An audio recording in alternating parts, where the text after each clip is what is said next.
For this week, we're going to look at laws of logs. Kind of weird thing is saying laws of logs, so they call it properties of logs. But it's based on the laws of exponents. We know these laws right here. If you have two exponents with the same base and you're multiplying them, what do you do with the powers? You add them. If I'm dividing them, what do you do with the powers? Subtract them. And if I'm raising an exponent to an exponent, I multiply those exponents together. Now this is our laws of exponents. And the inverse of that, the opposite, is laws of logarithms, which is the same concept but in reverse. So we're going to look at these three right here for the rest of the week.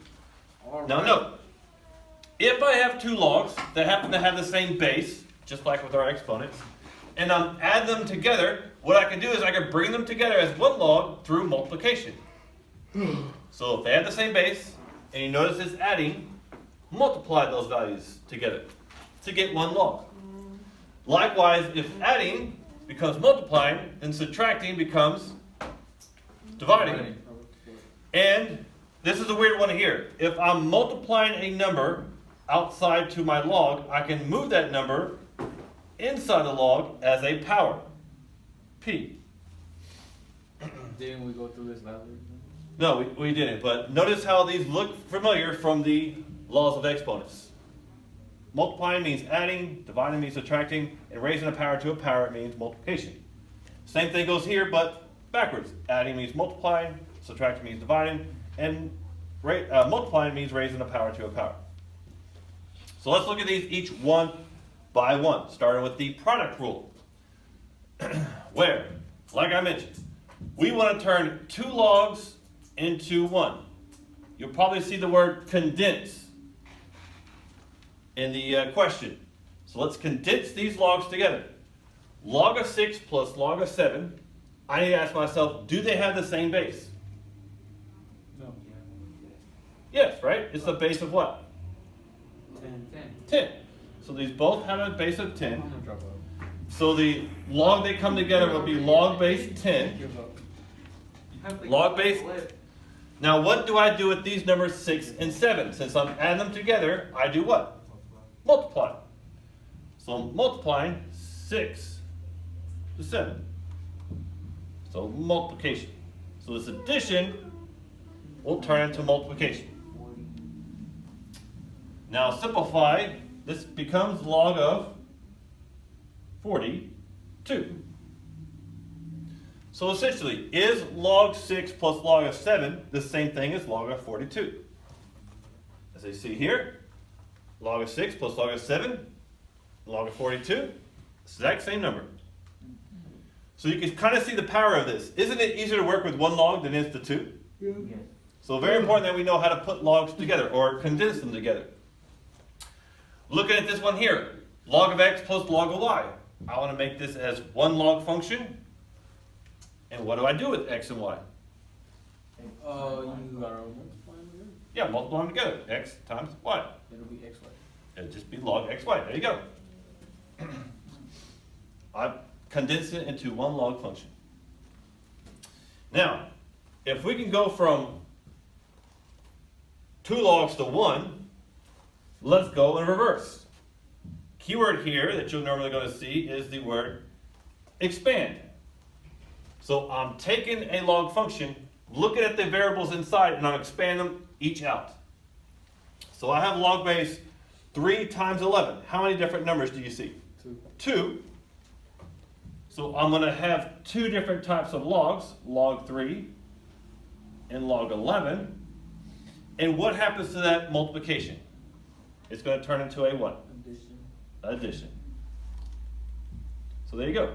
There's my expanded version of log of 33. Log base 3 plus log base 11.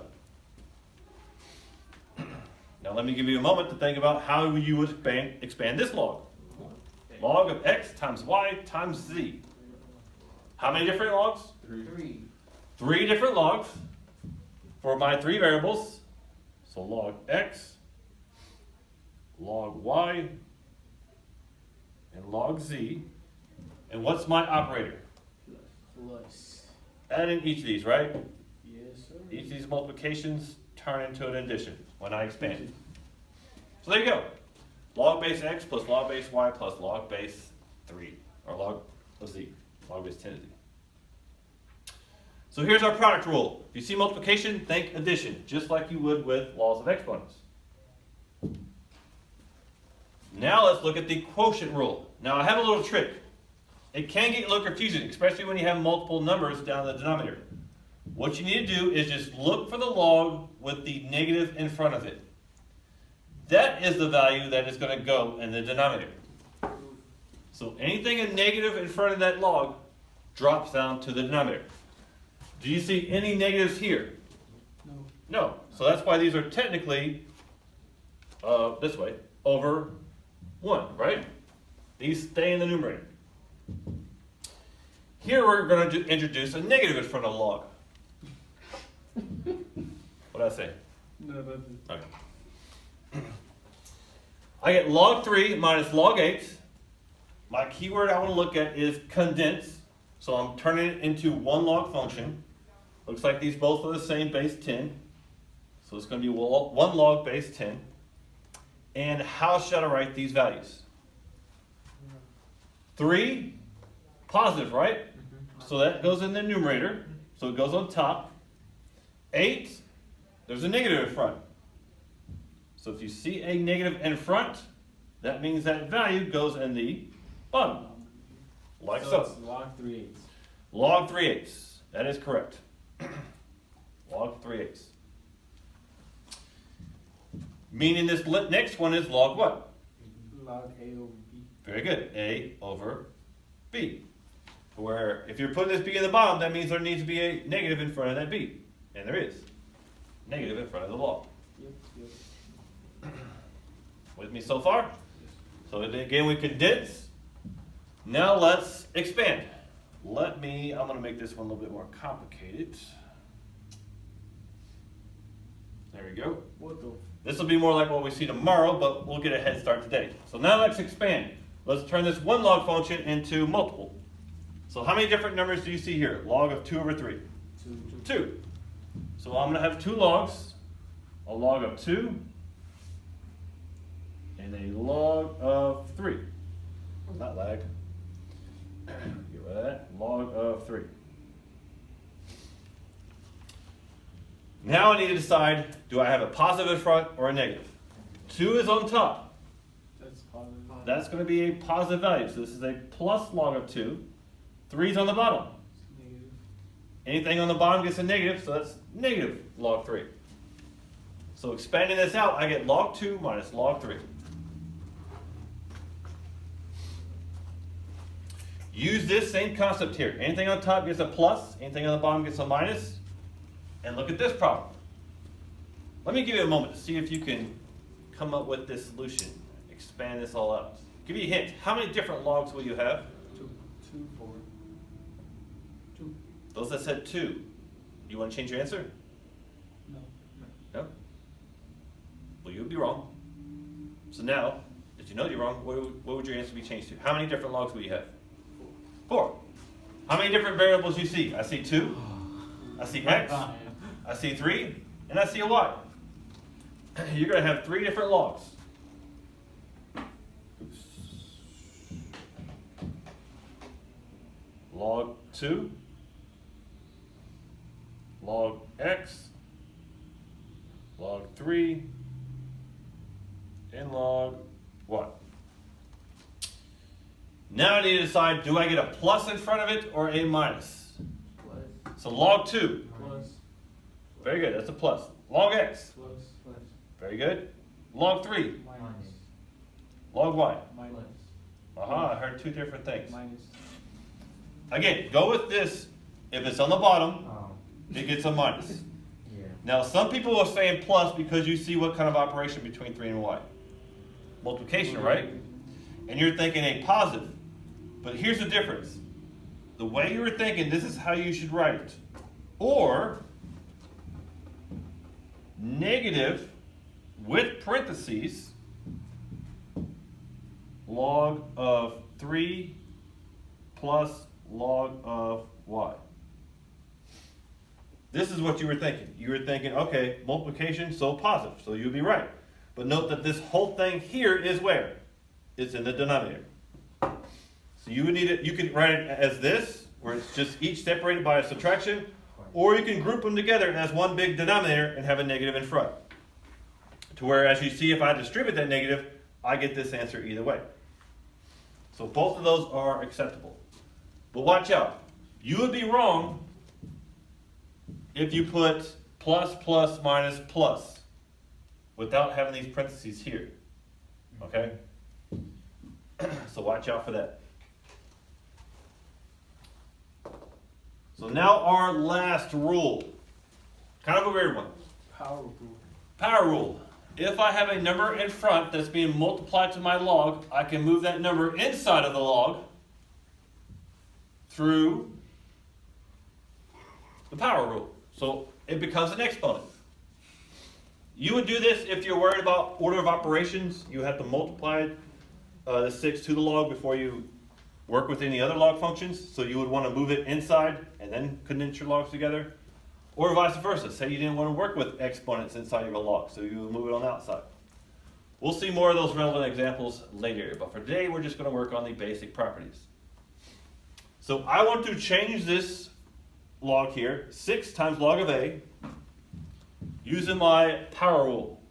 So I have a log of A, and what am I going to do with that 6 value? Put on nothing. What's your exponent? It becomes the exponent of my A. Log A to the 6th power. Again, kind of a weird rule, but practice makes perfect. This next one's a little bit of a challenge. Note that it's multiple rules put together. But let's first focus on the power. How can I change 6 log of U? Log 6 says here exponent. Yeah, log U of 6, right? Yeah. How do I change this 6 log of V? The same way you did the first one. Yeah, same way, log V is 6. And then now I have a subtraction between the two. So I did my first property, my power rule, right? I moved that 6 over. Yep. Now let me deal with this subtraction. So my quotient property. It's going to all become one log function. Log of what? 6U over U. No, U6 over V6. Very good. U to the 6th power over V to the 6th power. Because I have a negative in front of my V6, so it needs to go on the bottom. Or you can write it like this. Or you can group them together and then raise them both to the power 6. Either way. This will be fine too. So that is condensing using the power rule. Now let's expand. So go the opposite direction with that. So log with x to the power of 5. I want to write this as log x, and what happens to that 5? It goes in front of the log. Very good. The power becomes in front of here through multiplication. 5 times log of x. Now be very careful with this next one. Log of AB to the 5th power. The power of 5 is attached to which variable? Both. Oh, not B. Oh, yes. Only B. Not both. That would be both. Just Here is just B. So when you move it only to the B. So again, 2 rules happen here. How many different variables do I have total? 2. So 2. So I'm going to have 2 different logs. Log of A and log of B. You told me which log has the power? B. B has the power of 5, so where does 5 go?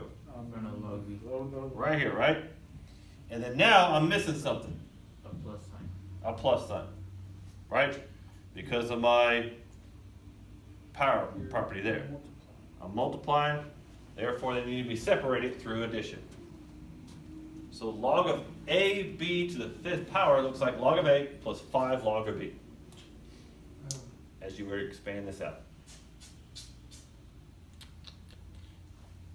So it's just 3 properties. We're going to be working with those 3 properties all week. I have 6 log base 3 of u plus 6 log base 3 of v. They have the exact same base of log of 3, so I can put them together. And how does it look? Parentheses uv, u times v. U times v, thank you. U times v. Parentheses exponent 6. Very good. Or you could have done u to the 6, v to the 6. That is correct.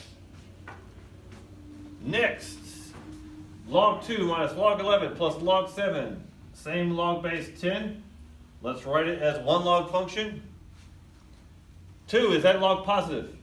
Yes. So it goes on top. 11, is that log positive? Nope. Nope, it's negative.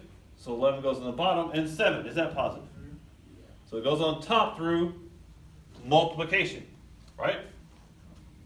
So it's going to simplify to log base 14 over 11.